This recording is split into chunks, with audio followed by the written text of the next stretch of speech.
Thank you once again for staying with us. This is Good Morning Kenya, and just as I mentioned earlier, we will be talking matters security. Security has become a very pertinent issue, whether at personal level or whether you're running a business. You want to be sure that your property and may I say your life is secure.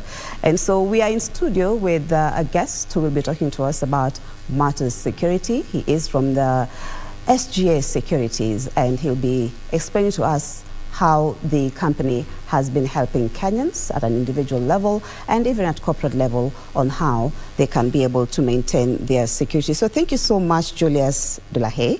I hope I did get the, the name quite right. So thank you so much for braving the rains and being here very early in the morning to join us for this particular discussion. Probably before I even delve into so much in matter security, maybe you could paint a picture for us, the demand for security in Kenya so far. Your organization has been, or your company has been in operation in Kenya for quite a while. Yeah. So how are you seeing the demand for security in Kenya?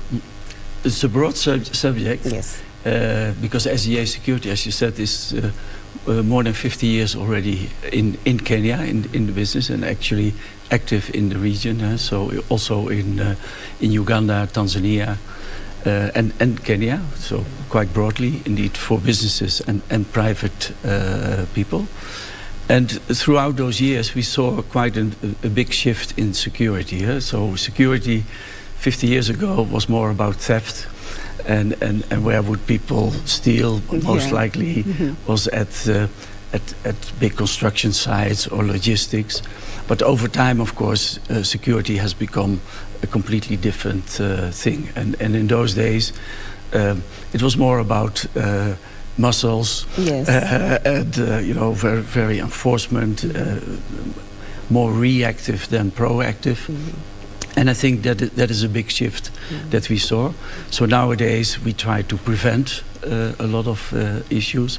We have technology, innovation. That's a very important tool right now. So use of technology, systems, devices.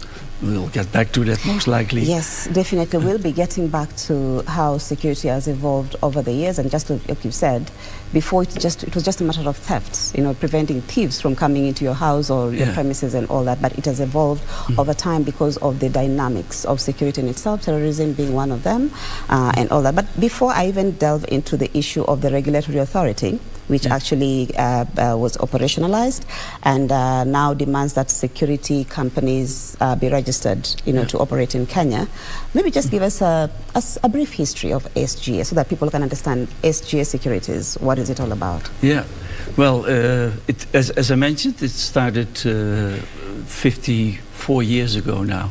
It was actually established by a Dutchman who lived all his life in Kenya, and he started indeed in construction industry, and then because of the demand at that point in time for smaller thefts, actually he engaged with a small security firm, but gradually he felt it should be done better, and he took over that security company and enhanced it.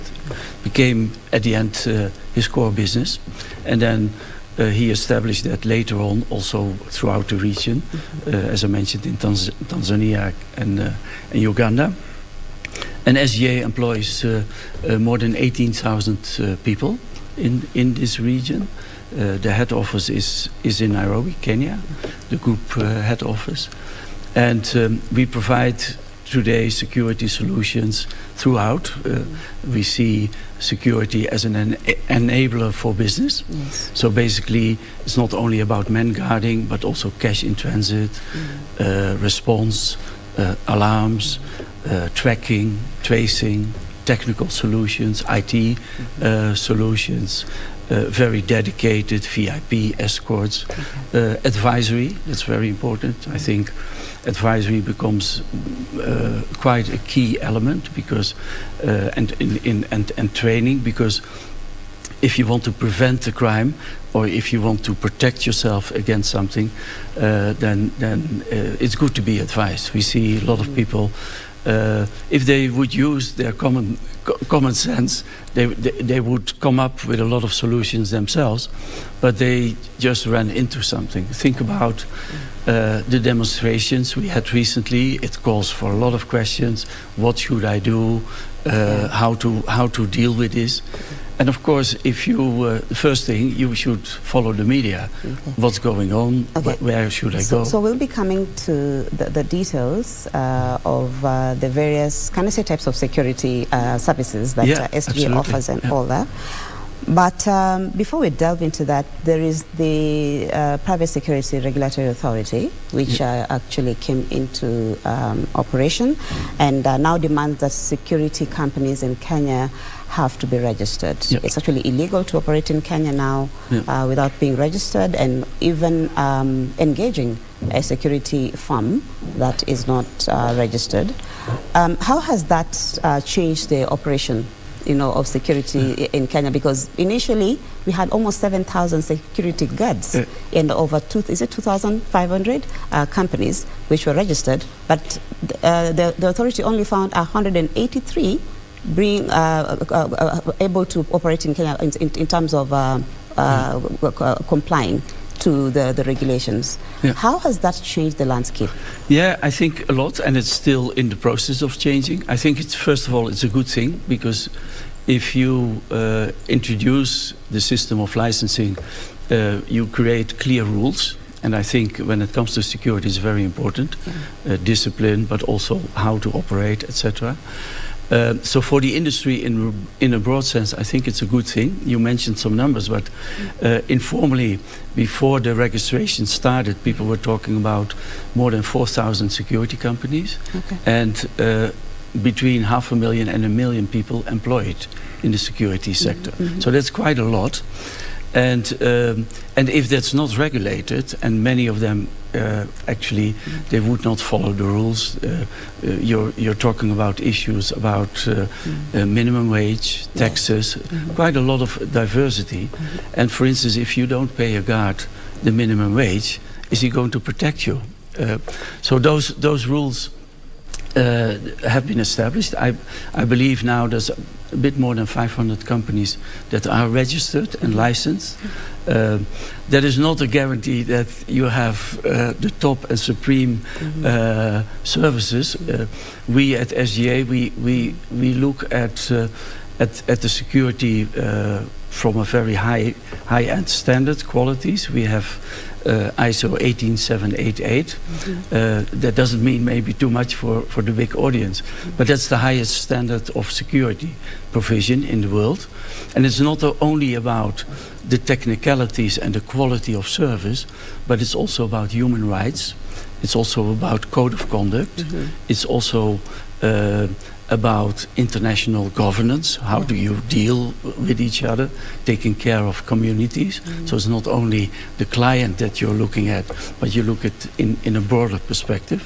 So those standards we apply. So in all honesty, although the PSRA process was a lengthy process, you had to comply, a lot of paperwork, a lot of things to be done.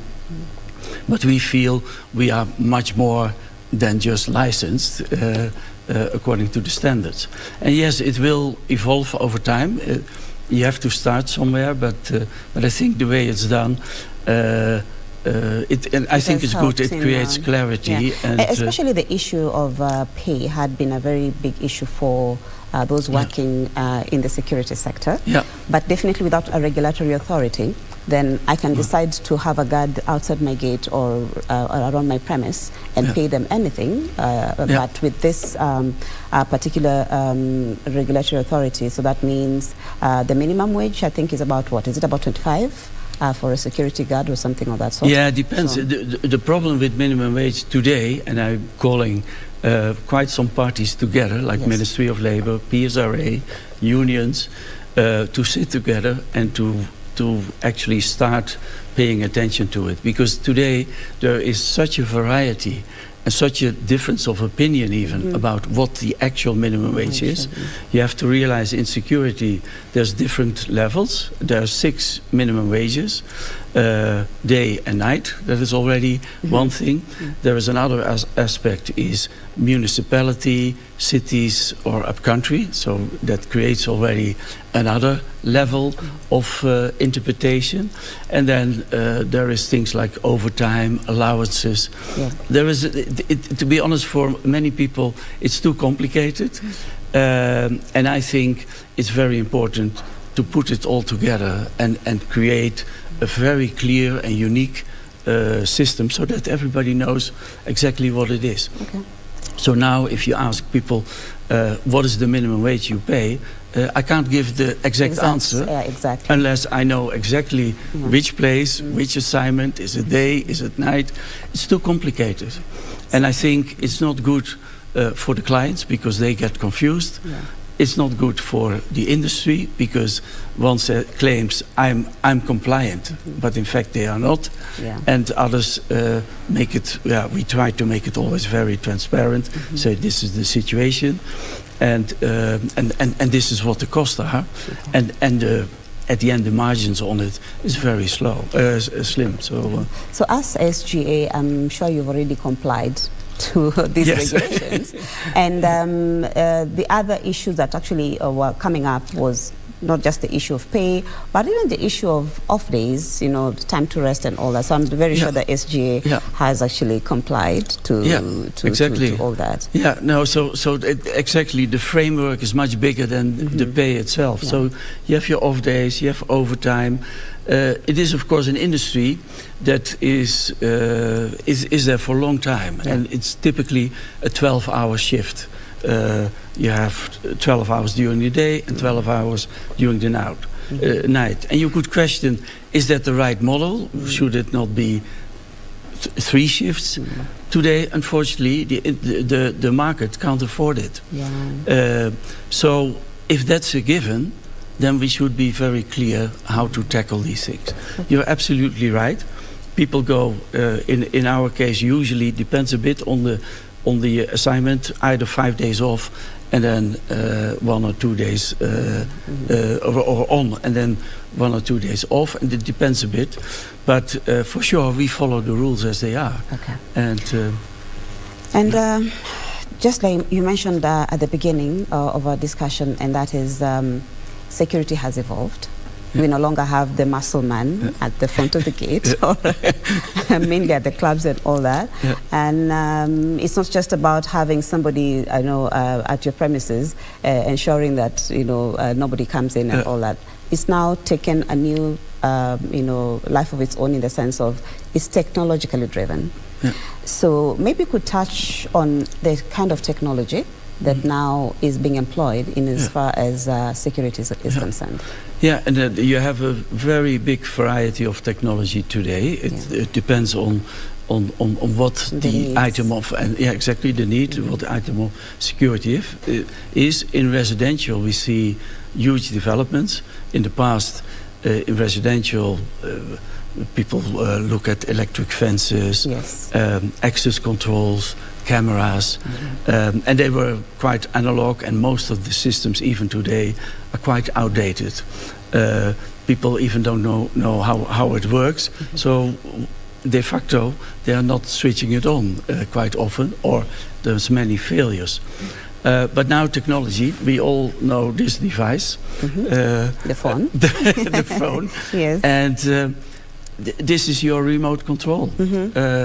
So if you put the right system in place, which is also IT enhanced, it means basically you're talking about Internet of Things. I can switch the system on and off, even when I'm here or when I'm abroad at my house. I can watch the cameras, so if the nanny is taking care of the children, you can say, let's have a look, or let's have a chat. So that is one very big improvement, but also technically, because our technicians can also monitor the system, not from a content-wise, but from a technical perspective. That means if a battery of a device is running out, it creates an alert, and they will come and see you and actually before the battery is out and before your system is down. So that is what we say, that is technology. So you get also even artificial intelligence into it. The system is going to warn you. Okay. So you don't have to wait till it's too late. Quite often people, if they press a button and it doesn't work, there's panic. And that's what we try to avoid always with security. You don't want people to panic. So essentially what you're saying, security is no longer, can I say, static, where it just used to be, I have a watch, we call them watchmen at the gate. It's now something that as an individual, I can carry with me wherever I am. I'm able to monitor back at home or back in my office, or even a farm, probably. You have farm hands and all that. So essentially what you're saying is security is no longer just a matter of employing someone to stand there and wait for, but you can actually monitor it using your phone. Yeah. So I don't know, at an individual level, you know, because security, like they say, starts with you. You know, before it goes to, can I say, the national level and all that. What are some of those services that me as an individual, you'd actually encourage me to employ?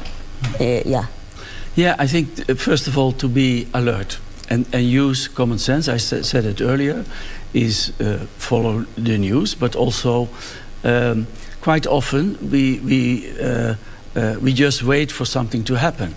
But if you are proactive and you understand what potential risks are as an individual, if you have your risks at home, you know, do you leave your doors open, do you lock everything, very basic things. But also if I go to work, if I go to the street, if I go to a shop, which route do I take, what do I see? And quite often if you feel something doesn't fit, quite often our instinct is helping us already a lot. And if that's the case, then follow that. We mentioned, for instance, demonstrations. People say, what can I do? First of all, try to find out where the demonstrations are. What is it all about? Is there an expectation of violence? Is it peaceful? But also, if it is exactly on my way to the office in the morning, and I know that's where the demonstrations are, then maybe it's better to take another route. Try to avoid big crowds. For instance, don't go in there. If it happens to you, try obviously to get out as soon as possible. But you know, Kenyans, what we do, you hear an explosion somewhere, that's where you run to actually. But you're saying that is not the way you're supposed to act. No. You're supposed to at least stay away from it. You can evaluate the situation from afar. Lest you become collateral for whatever is happening.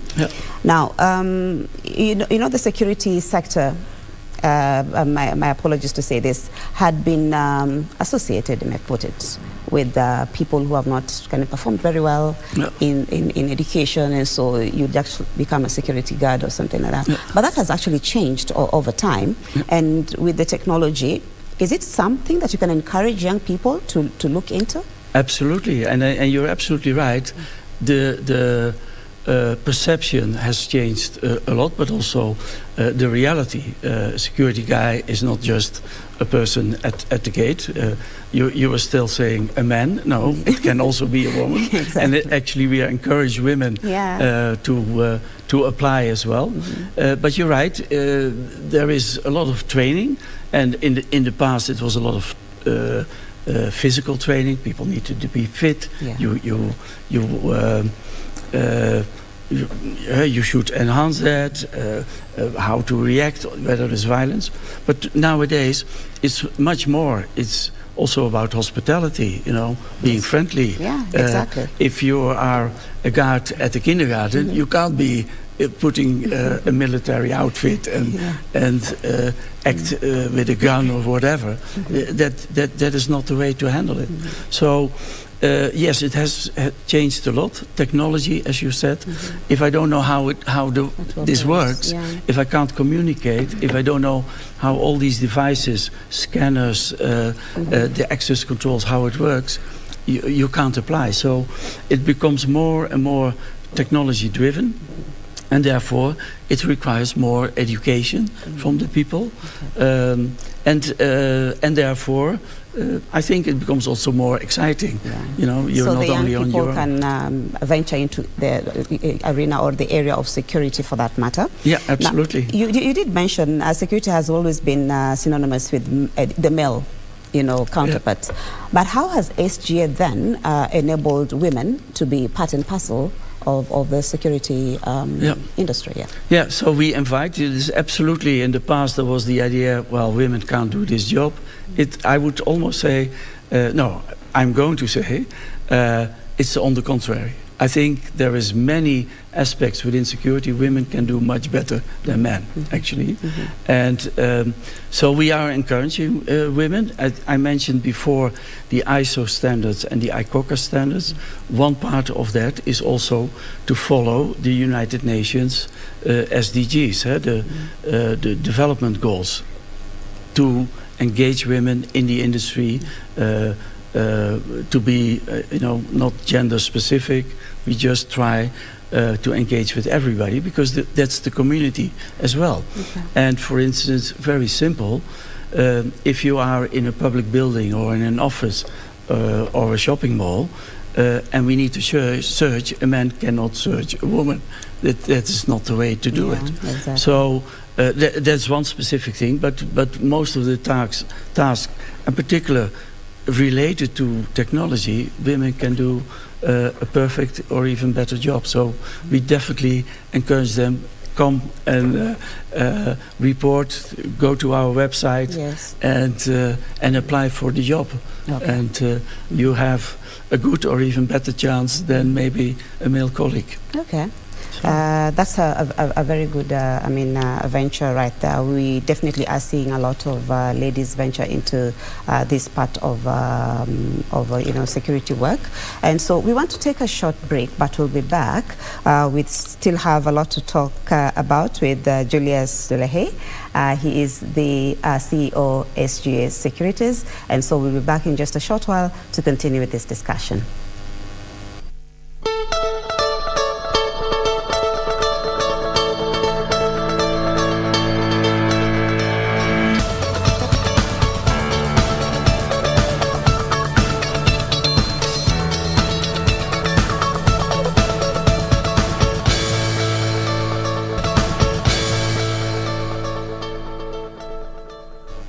Thank you so much for staying with us. If you're just joining us, we've been talking about matters security. Are you concerned about your personal security, security at your premises of work, or your business for that matter? Well, this program is for you.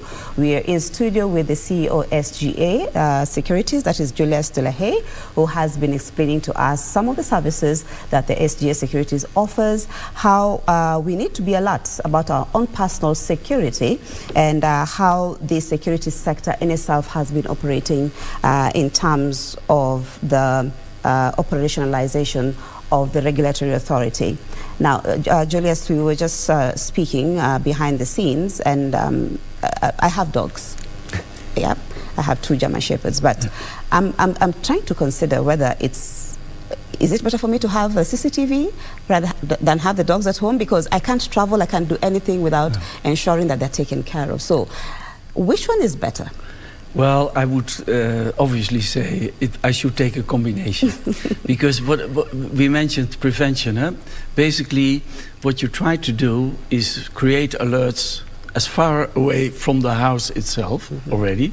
That's where dogs can help a lot. But also CCTV, other devices that create alerts. But I would say really the perfect solution is a combination between dogs and systems. We are actually, I mentioned that the use of dogs, quite a lot of people only take a dog at night, and we want to get a bit away from that old tradition. Why? Because dogs need to be moved from our dog kennel to sometimes the part of town in vehicles. There's traffic, there's jams, so it takes long, and it's not convenient. It's not the way you want. So we try to stimulate our clients to take a dog day and night. First of all, with a handler, you only change the handler. The dog stays on site. We feed the dogs, etc. But the good thing also, you can go on holiday because there is always an handler around who is taking care of the dogs, even if you're not around.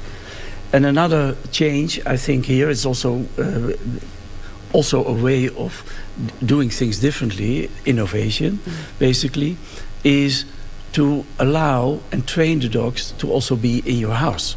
So if you have a family, it's very nice to have a family dog, isn't it? Yeah. A dog that can walk in, can walk out, and understands you are the family and he or she is part of the family. And if a dog is part of your family and is allowed to be in the house, then it will be much more difficult for any intruder to come there, because the dog will protect you, because you're part of the family. So that is a very, I think, also interesting aspect of security, and a different way to look at it. And it will help, and you can train dogs to do that. I have 4 dogs at my house, but we have also we have chickens, we have kangas, we have tortoise, we have all kinds of other animals.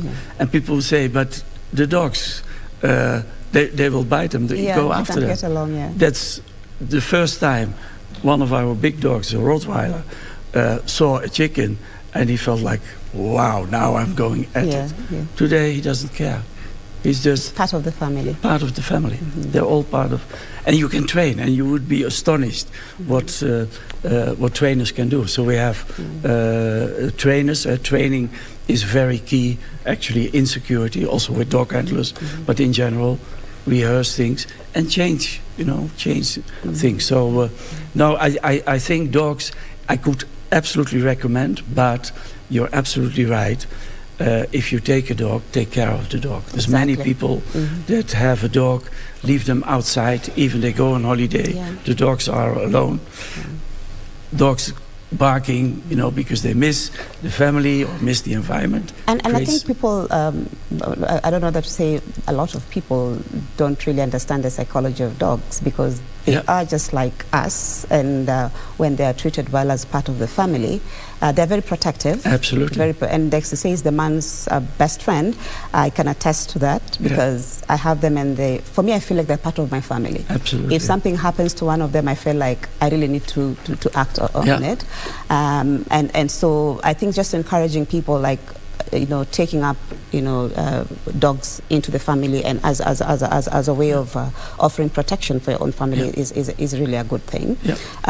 You work in the region as ASGS Securities. How do you compare Kenya security needs with around the continent? I think there's a lot of similarities. If I look at Tanzania, Uganda, but there are some different aspects. I think Kenya as a country is further developed, so that also has different aspects of security with it. I think when it comes to technology, Kenya is already more advanced, but also, I think democracy is developing. We see this today. Everybody is, of course, entitled to his own opinion, but it also creates challenges from time to time. And so that is something I recall.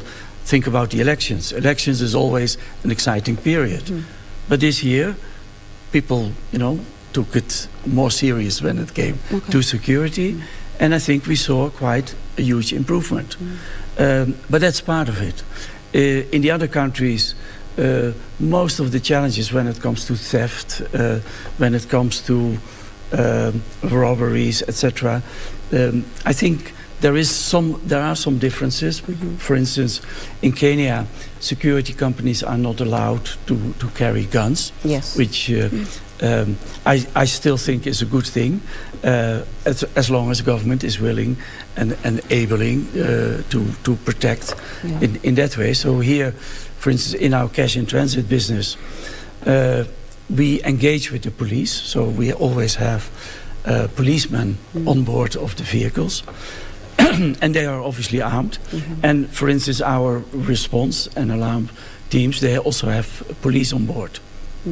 So basically, to help protect, because if you go in the middle of the night, you respond to an alarm, then if you have no arms at that point in time, exactly, it's quite useless actually. So because we engage with the police, it's contractual, so it's an arrangement, and it helps because quite often police don't have the capacity in terms of vehicles to patrol or whatever, and if they are on board of our vehicles, then it serves both ways. In fact, that's the next question I wanted to ask you, because in terms of security, you know, the national government, we have the police service and all that, but how can private security, you know, complement or work together with the government in terms of offering security? You know, to Kenyans? Yeah, very good question. And I think a lot of people look at it fragmented, but it's not. It is working together. Because security guards are normally the first responders when there is a disaster or something. Yeah, quite often. Yeah. Quite often, in particular in residential, well, actually in most cases, because we are the client is connected to an alarm system. The alarm goes off. Usually at night we are within 3 minutes on the site. But as I said, in the major places, in industrial area, in some of the residential areas in Nairobi, we have police on board, so we bring the police already. Quite often what happens is the security company is first, but then they have to try to get police there, and that could take very long. So that's where we engage in this way. We have frequent meetings with each other. We exchange information. Obviously, because of our spread, we have so many people employed, and they live everywhere. Each big city of Kenya, we are present, and we have our employees are living throughout. So basically, whatever they monitor, what they see, it's vital information for us. We have a company app where we inform clients, so whatever is happening, when it relates to security, traffic, health and safety, that is an engagement. So also with the police, we work together and we exchange what is going to happen. One of the security aspects is still, of course, threats of terrorism. It's knock on wood. Lately, no major things have happened, but there are still small incidents, and police is very active on actually preventing actually terrorists to do something bad, and that is quite effective. People don't see it quite often, but behind the screens there's a lot going on there, and we obviously, if we see something or notify something, then we will use that as well. A lot of people, unfortunately, are even afraid sometimes to report something direct to the police. And that's where we can stand in. You can report to us, and then we report it to the police, so that at least the information is not lost. Because quite often, when something serious happens, people say, yeah, I knew, I saw something strange or weird, but they forgot to tell, or were afraid to tell because they do not know what the repercussions may be. Absolutely. Yes. Yeah, and it's, I really say, better to alert or to speak out 10 times and it was false and it was not needed, than forget this one time that it was very important. So I think, that is a good way of cooperation. It can still be better, so and we should work on it. But there are all kinds of forums where we talk. Other part is think about cybersecurity. We talk about physical security. We'll actually be coming to cybersecurity, especially now that we are living in an era where internet, it's just a touch of a button and you're able to speak to anybody in any part of the world. And also for young people who probably might not really understand what dangers they might be putting themselves into. But before we get into the issue of cybersecurity, the Kenyan landscape in as far as security is concerned, I'm very sure it has changed drastically because of the terrorism. You're seeing more people now being more alert in terms of that. But what are some of the challenges that you see operating in Kenya and even the region? Yeah, I think you mentioned already security. A lot has been done, and I think also the licensing is helping, because also there you create a forum for all the parties that are licensed, and by the PSRA also to educate the people, do training and create alertness, because I think that is very important. Most of these activities are very well planned, and people know exactly what they are doing. And but if you have to plan it, there's all kinds of. You have to look at the scene, and usually, if you notice uncommon things, then most likely you're right. There is something unusually ongoing. So, I think over time it is changing. I think. People are more aware of it, that you can't just carry bags everywhere in and out without a search. People accept that. But still what we see a lot is that people, they're in a hurry, say, no, I don't need to be searched, you know me, and and they rush through, and then we have to be strict, and then people don't like that. So there is a lot of actually sloppiness into the behavior, and that's where I think we need to help each other, because it is serious. And there's profiling. I was the other day in a place where it was supposed to be the most safe and secure place. I won't go into too much details, but then I saw somebody coming in with a paper bag, and I thought, you were not supposed to be here. How do you get in this place with a paper bag?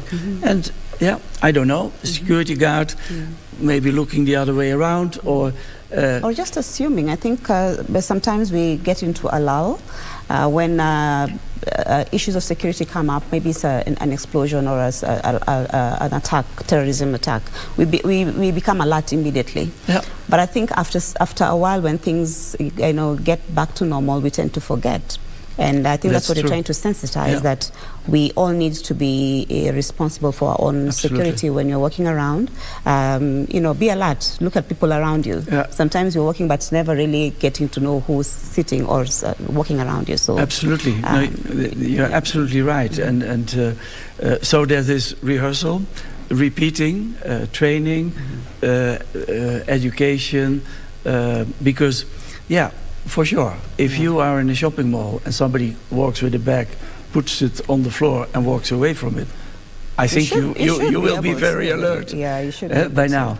But that is the very obvious one, but there's many other issues where you feel like, in airports typically people are more alert already, or in certain places people are more alert, but still I think we can do better and help each other, because point out and don't be offended if somebody says, well, maybe you'd rather be wrong than sorry. Thank you. When something happens. Yeah, absolutely. Exactly. Safe and sorry. Exactly. You'd rather be safe than sorry. So let's talk about cybersecurity.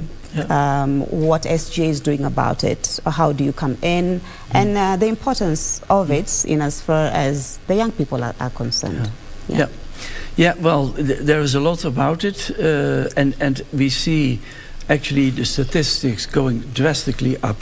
It's the chances of a building to be on fire is maybe 1 out of 10,000. Chances of a robbery is maybe 1 out of 2,000. Chances to be a victim of cybersecurity is 1 out of 2. Wow. Lately, hackers try to hack your phone, steal your M-Pesa, steal your phone itself. But then, if they have the phone, it's not only the device, but also your contact that they are after. Your contacts, your bank details, your passwords, all this. And it's increasing tremendously. So that's on one level. We do typically for companies security risk assessments. And we are engaging more and more cybersecurity into it. Do you have protocols in place? Do you change the passwords frequently? How is your IT infrastructure organized? Do you have a server room? Is it protected? all these questions need to be addressed, because people forget, they take their devices, their laptops home, they go into a non-protected Wi-Fi system. So basically, and that is all about cybersecurity. Even think about if you have a cable of internet at home. Look in the streets how these cables work. If I cut that cable, I put a small device in between, I know exactly what's going on there. Okay. And people are not aware. Yeah. So security, cybersecurity, goes very closely together. Today, unfortunately, there's too many people that look at isolated pillars. And cybersecurity is so complicated and so complex, it's not just one part. It's many different parts.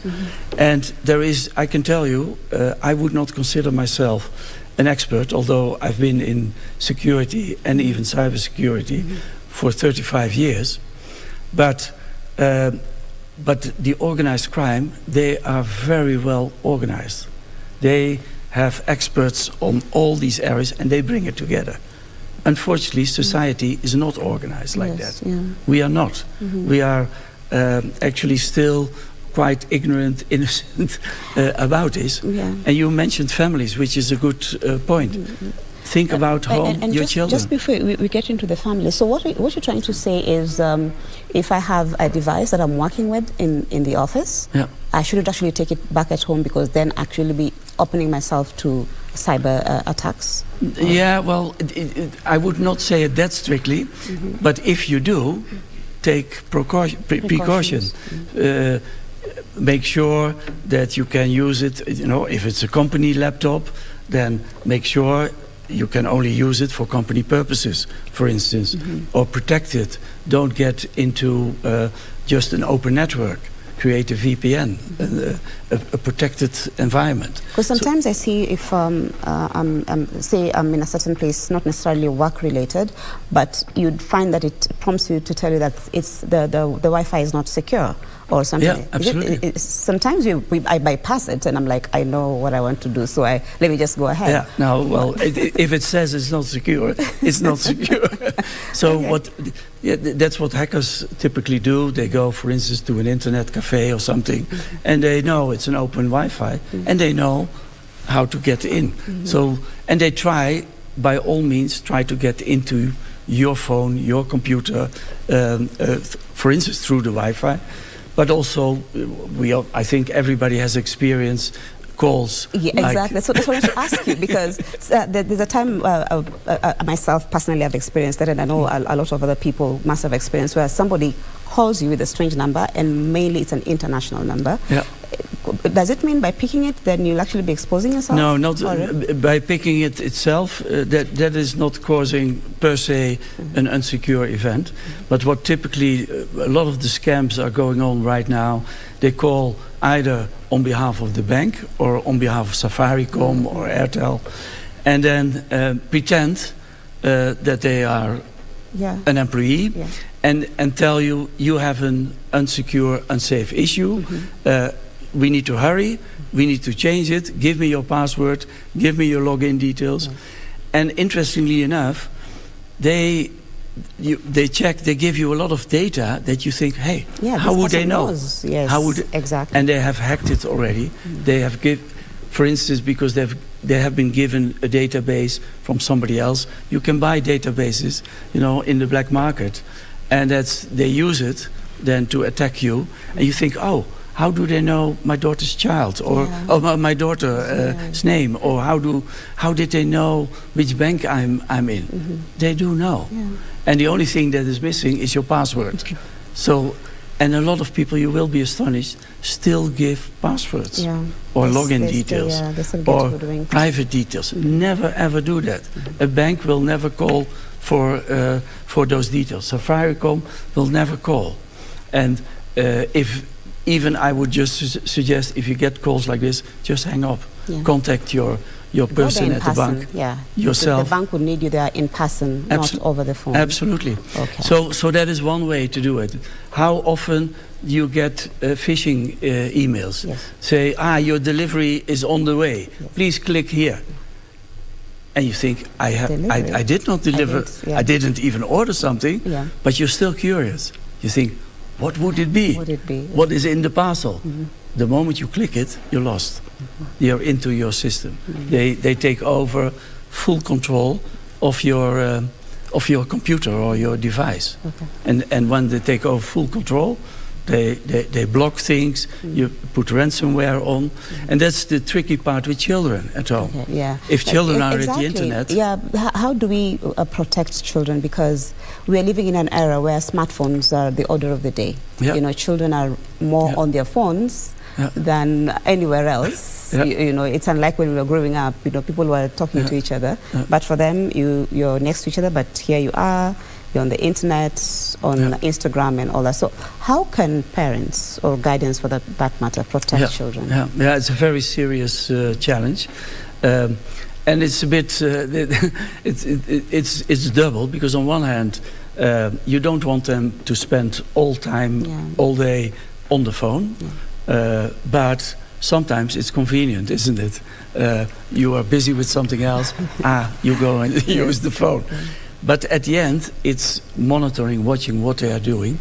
There's a lot of programs you can protect. You can protect the use of certain programs, certain websites. So there is software specifically for children. So that helps. Yeah, quite often there's quite a lot of unpaid, but there you have to be also careful. Is it safe, secure? But so there is software. And I would always frequently check what is it that they are looking at. Okay. You know, check on them. Don't leave them alone. So, to be honest, if you allow a child to go on the internet, it's about leaving the child alone in CBD. Yeah, you put them in the middle of town, and you go away and you say, here, child, here you are. Yeah. And that's the internet is the same. So you would not want to do that, I think. Of course. And therefore, please don't do that at the internet either. So make restrictions. You can put restrictions on the phone, on the device. So are there just apps that you can just download that can actually help you to? You can. For sure on the phone. There's specific child apps that are safe, secure. Another thing is, what is a big mistake people make, we put a password on your laptop or your computer, but now you give that password to your child. Yeah. But if your child knows it, your nanny may know it, your neighbor may know it, the friend of the child may know it, so it's out. Yeah. So put at least, if you give a password, a different password for the child than for yourself, so that they never ever can get into your password or into your system. So try to fragment. So you can easily, with a computer, make two accounts, you know, so make a different account for the kids that they can't get into your programs, for instance. Are you seeing a lot of cases of, it's increasing tremendously, It's really, as I said, the chance to be a victim of cybercrime today is 1 out of 2. Which is big, isn't it? That's big. It's big. I noticed last year, there are statistics, Ministry of Communication, they're publishing, but what they are publishing is only what they know. But if you see the graph is going up like this, then it tells you, but just look at yourself. From a company's perspective, we had last year a lot of attempts, to get in, and we were well protected because we took precaution. But we noticed the number of attempts were last year compared to the years before was exponential, and it's not getting better. No, it's not going to go away because technology, internet. That's where we are now. That's where we are heading to. And I dare say then.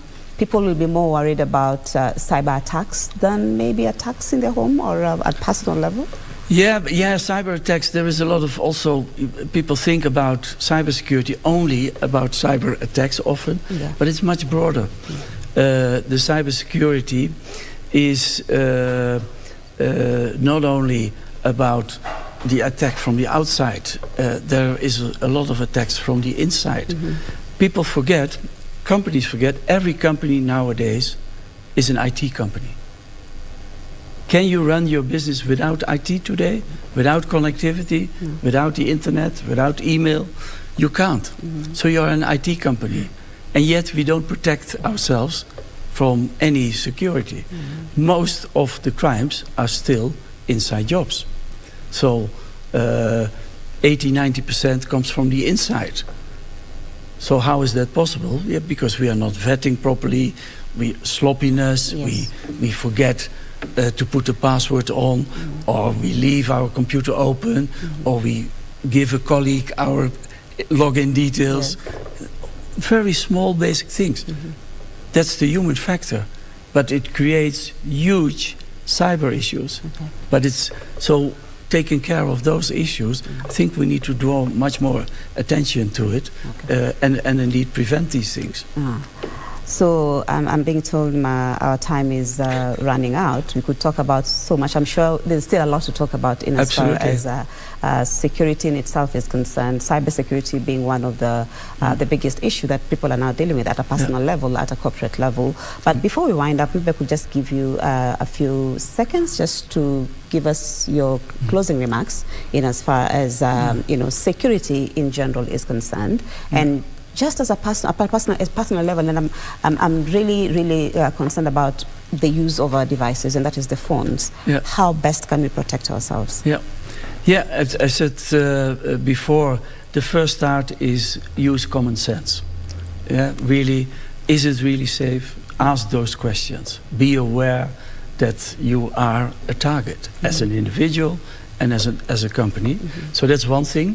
So for private environment, I would say really take care and realize what your children might create an impact, yourself. And at the office, I think for businesses, people should understand that security is an enabler actually for business solutions. People look at security still as a cost. And I think that's the wrong way to look at it. I had the other day, I had a discussion with a logistics company. And they said, yeah, but it's so expensive. I said, what do you mean it's expensive?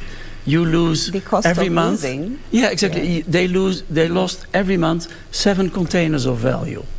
I said, but if I can reduce that to only 1 or 2, what are you talking about? Exactly. So we help you to create, first of all, a safer and secure place, not only for yourself, but most of all for your employees.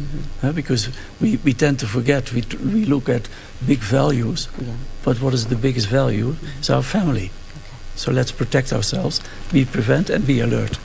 Thank you so very much, Jules Delahaije. That is the CEO of SGS Securities. And just as he said, let's take care of ourselves. Let's be alert at a personal level, at corporate level, also looking at what is the value of having security to enable your business prosper. So thank you so much for taking the time to be with us this morning. We are not yet done. Stephanie Ayeta will be here with the Entertainment Thursday. We'll be bringing you the artists of the day, so you do not want to go away. I hope that you've learnt a lot in as far as security is concerned.